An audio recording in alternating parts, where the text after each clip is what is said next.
افسانه خلق تاجیک چی چاره؟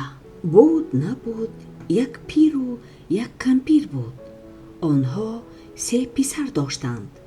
پیر مردی بود زحمتکش، کار میکرد و ثروت به دست می آورد، رنج می کشید و صاحبی گنج می شد. پسرانش کلان شدند، هرچی داشت صرف کرد و برای هر کدام حولی و چیز و چاره خرید.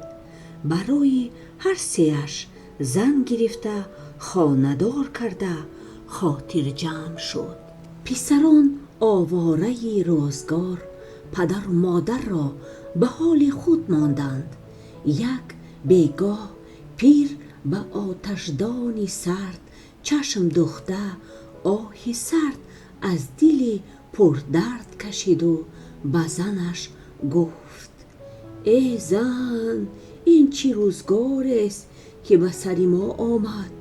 هرچی داشتیم به فرزندان صرف کردیم، حالا که قوت از تنمان رفته است و مدار زحمت کشیدن نداریم، چیزی نمی یابیم که دیگ جوشانیم و تنور تفسانیم. کمپیرش گفت: درست گفتی، با این حال ما دیر نمی پاییم، علاج باید یافت. پیر گفت: شب و روز فکر میکنم و نمیدانم چی کار کنم. گذشتگانمان درست گفته بودند، علاج واقعه پیش از وقوع باید کرد. ما در فکر فرزندانمان شدیم و غم خود را نخوردیم. کمپیر گفت: گذشتگانمان باز گفتند مرد باید که هراسان نشود. مشکلی نیست که آسان نشود، باید تدبیر جست. پیر و کمپیر خیلی مشورت کردند و بعد شوهر خسته به خانه پسری کلانیش رفته گفت: خودت میدانی پسرم، من تمام عمر زحمت کشیدم، از یافت و دریافتم کم کم پسنداز کرده طلا خریدم، حالا یک کوزچه طلا دارم. پای من و مادرت به لب گور رسیده است. پگاه فردا از این دنیای گذرا چشم می پوشیم. من و مادرت بسیار دیده ایم که فرزندان بعد وفات پدر و مادر تلاشی میراث کرده بینشان نظام خیزد و جنجال و خرخشه میکنند.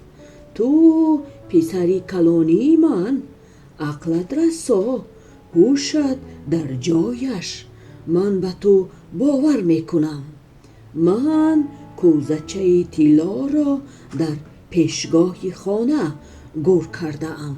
بعدی که عمر من آخر شد و جسم مرا به خاک سپاریدید، کوزچه را کافته بگیر و حق برادرانت را داده آنها را راضی کن. پسر خرسند شده گفت: خوب شده است پدر جان، هرچی شما بگوید. نوری دیده و تاجی سر، من به خدمت تیارم. شاید به شما یگان چیز لازم باشد. پیر گفت: نه پسرم، هیچ چیز لازم نه. خیر، اگر وقتت شود هر هفته از احوال ما خبر بگیری می شود. بهترش روزی دوشنبه، میگویند که این روز روزی نیک است، روزی مبارک. تو را بینیم دلمان خرسند و چشمانمان روشن می شود.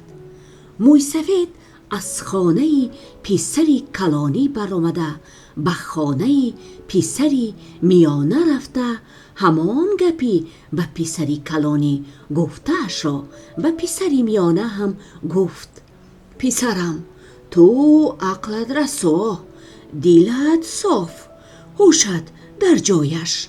باوری من به تو کلان است، همان کوزچه طلا را من فقط به تو باور میکنم.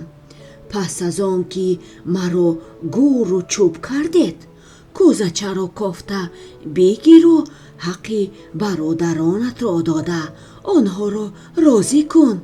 پسر خرسند شده گفت: پدر عزیز، من چی کار کنم که شما از من راضی باشید؟ پدر گفت: پسرم، از تو یک نه 100 بار راضیم. خیر، اگر بعضا از حال ما خبر بگیری، سرمان به آسمان می رسد. خوب می شد اگر هفته 1 بار ما را خبر بگیری. می گویند روزی چهارشنبه روزی مبارک است. بهترش تو در این روز حال پرسی بیا، بسیار خرسند می شویم.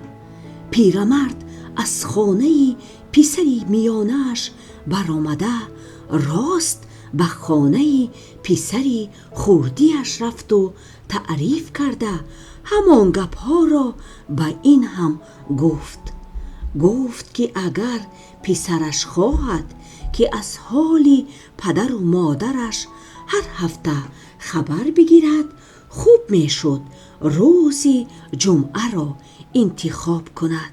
می گویند که این روز روزی نیک، روزی مبارک است.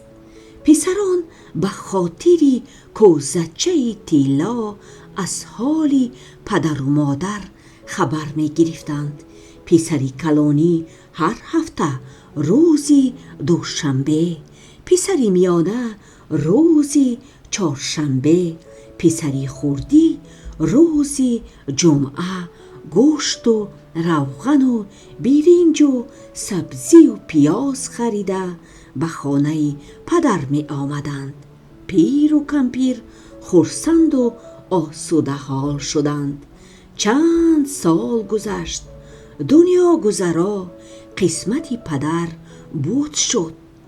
بعد گور و چوب 3 پسر در فکر کوزچه طلا شدند.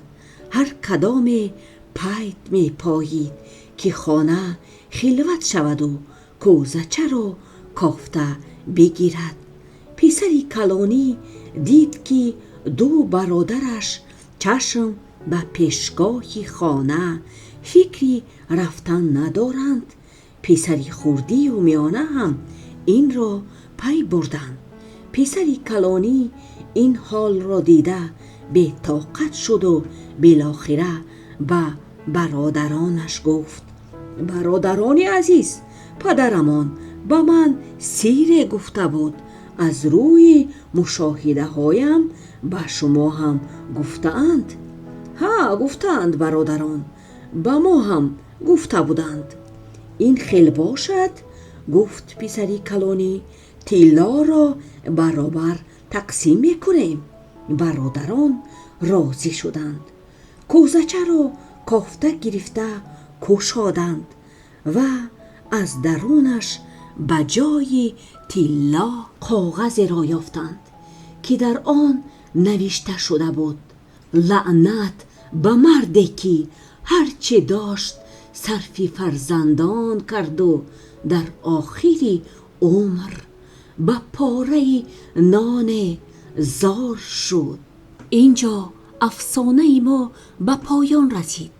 امید دارم که از این افسانه هر یکی برای خود خلاصه می برارید.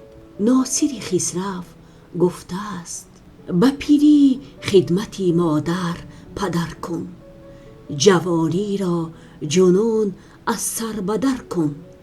مزن طعنه بر ایشان از دلی سیر، که گر یابی زمان گردی تو هم پیر.